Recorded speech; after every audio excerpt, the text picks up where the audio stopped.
안녕하세요. 여러분 혹시 이런 생각해 보신 적 없으세요? 분명히 믿는다고 말은 하는데 왜 내 삶은 그대로일까? 바로 이 문제 오늘 같이 한번 생각해 볼까 합니다. 단순하게 머리로 아는 걸 넘어서 우리 삶을 진짜로 뒤바꿔 놓는 참된 믿음이란 과연 뭘까요? 바로 이 질문에서 시작해 보겠습니다. 예수님을 믿습니다라고 고백하는데 왜 삶에는 이렇다 할 변화가 없을까요? 왜 우리는 여전히 불안하고 뭔가 텅 빈 것 같은 느낌에 시달리는 걸까요? 사실 이 질문이야말로 믿음의 진짜 의미가 뭔지 그 본질을 파고드는 아주 중요한 시작점이 됩니다. 성경을 보면 놀랍게도 귀신들도 하나님이 한 분이라는 걸 믿고 하나님 앞에서 두려워서 떤다고까지 말하고 있습니다. 네가 하나님은 한 분이신 줄을 믿느냐? 잘하는 도다 귀신들도 믿고 떠느니라. 그러나 그 믿음이 그들을 구원하나요? 아닙니다.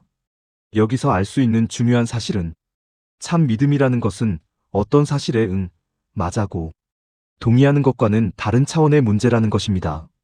그렇다면 참 믿음으로 가는 길의 첫걸음은 어디서부터 시작해야 할까요? 바로 회개에서 시작됩니다. 근데 이 회개라는 말이 우리가 생각하는 거랑 좀 다릅니다.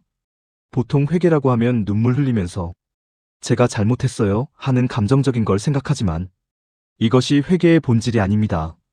진짜 회개는 비유하자면 내가 꽉 잡고 있던 내 인생의 운전대에서 손을 떼는 겁니다.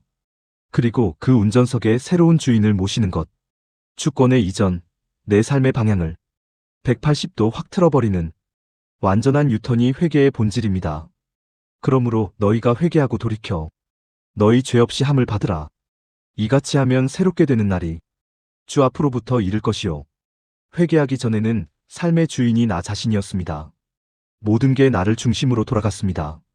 내 영광, 내 욕망, 내 만족 채우려고 애쓰고 노력하는 것. 이것이 인생의 전부였지만 회개는 이 주인의 자리를 의식적으로 나에게서 예수님께로 넘겨드리는 것이 회개입니다. 따라서 회개 하나로 삶의 목적, 이유, 방향이 전부 다 바뀌게 되는 겁니다. 이렇게 내 삶의 주인이 바뀌는 회개를 경험했다면 이제 진짜 믿음이 뭔지 이야기할 수 있습니다. 믿음은 차가운 교리에 지적으로 동의하는 것이 아닙니다. 믿음이란 나의 주님 되신 예수님과 사랑의 관계, 즉 인격적인 관계가 회복되는 것을 의미합니다. 예를 들어 아내가 남편한테 당신은 법적으로 내 남편이라는 사실을 내가 인지하고 있습니다. 이렇게 말한다면 어떨까요? 틀린 말은 아니지만 이게 사랑하는 관계는 아닙니다. 하나님과의 관계도 똑같아요. 예수님이 십자가에서 죽으셨다는 교리를 저는 믿습니다. 이게 아니라 예수님은 제 전부입니다. 제 모든 것을 걸고 사랑하고 신뢰하는 분입니다. 라고 고백하는 살아있는 관계로 회복되는 것이 참 믿음이라는 거죠. 그렇다면 이런 살아있는 관계가 어떻게 시작될까요? 성경은 아주 명확하게 세 단계를 보여줘요. 그 안에서 너희도 진리의 말씀, 곧 너희의 구원의 복음을 듣고 그 안에서 또한 믿어 약속의 성령으로 인치심을 받았으니 첫 번째, 복음, 즉 진리의 말씀을 들어야 합니다. 그리고 두 번째는 성령께서 도와주셔서 머리가 아니라 마음으로 그 말씀이 믿어지게 됩니다. 그때 하나님께서 너는 이제 내 것이 하고 도장을 꽝 찍어주시는 성령의 인치심을 받게 됩니다. 여기서 제일 중요한 것은 이 모든 과정이 내가 노력해서 만들어내는 게 아니라는 겁니다. 처음부터 끝까지 하나님이 시작하고 완성하시는 신비로운 일이라는 것입니다. 만약에 성령님의 역사로 내 안에 이런 참 믿음이 있다면 반드시 삶에서 증거가 나타나게 되어 있습니다. 일종의 열매 같은 것입니다. 왜냐하면 새롭게 태어난 영혼은 이전과는 완전히 다른 특징들을 보여줄 수밖에 없기 때문입니다. 그렇다면 내 안에 이 새로운 생명이 정말 시작됐는지 우리가 어떻게 알 수 있을까요? 내 믿음이 머리로만 아는 게 아니라 진짜 살아있는 믿음이라는 걸 확인할 수 있는 구체적인 증거들이 뭐가 있을까요? 크게 세 가지 핵심적인 증거가 나타나게 됩니다. 첫째는 부드러운 마음, 둘째는 죄를 미워하는 마음, 그리고 마지막은 하나님을 향한 갈망입니다. 이 세 가지가 구체적으로 어떤 모습으로 나타나는지 하나씩 살펴보겠습니다.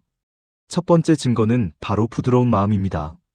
또 새 영을 너희 속에 두고 새 마음을 너희에게 주되 너희 육신에서 굳은 마음을 제거하고 부드러운 마음을 줄 것이며 말씀처럼 예전에는 돌멩이처럼 딱딱하게 굳어있던 내 마음이 살처럼 부드러워지는 기적입니다. 하나님께서 우리에게 새 마음을 주시겠다고 약속하셨는데 이게 바로 우리 삶에 나타나는 가장 눈에 띄는 첫 번째 변화라고 할 수 있습니다. 그럼 부드러운 마음은 어떤 모습일까요? 예전엔 내 고집, 내 감정대로 살았지 않았습니까? 한번 누가 미우면 풀지 않고 살았습니다. 그런데 상처를 받아도 예전처럼 오래 마음에 품고 있지 못합니다. 왜냐하면 그런 마음을 품고 있는 것이 더 힘들기 때문입니다. 무엇보다 중요한 변화는 남을 판단하고 비판하던 마음 대신에 사랑하는 마음이 그 자리를 채우게 됩니다. 천지개벽보다 더 놀라운 변화가 아닌가요? 두 번째 증거는 죄에 대한 태도가 180도 바뀌는 겁니다. 예전에는 아무렇지 않게 생각하고 짓던 죄, 심지어는 즐기면서 했던 죄들이 있었지만 이제는 그런 죄들이 너무 싫어지고 생각만 해도 구역질이 날 정도로 미워지기 시작합니다. 이건 마치 입맛이 완전히 바뀌어 버리는 것과 같습니다. 그리고 마지막 세 번째 증거는 하나님을 향한 갈망, 일종의 영적인 식욕이 생기는 겁니다. 갓 태어난 아기가 본능적으로 엄마 젖을 찾는 것처럼 우리 영혼도 영적인 양식인 하나님의 말씀을 찾게 되고 예수님과 더 깊이 교제하고 싶은 갈망이 생깁니다. 갓난아기들 같이 순전하고 신령한 젖을 사모하라. 이는 그로 말미암아 너희로 구원에 이르도록 자라게 하려 함이라. 예전에는 세상적인 즐거움으로 채우려 했던 그 마음의 빈 공간을 이제는 오직 하나님만으로 채울 수 있다는 것을 깨닫게 되기 때문입니다. 결국 참된 믿음이라는 건 어떤 결승점에 도달해서 이제 끝 하는 완성된 상태가 아니라 오히려 평생에 걸쳐 계속해서 변화하고 성숙해가는 기나긴 여정의 시작점이라고 할 수 있습니다.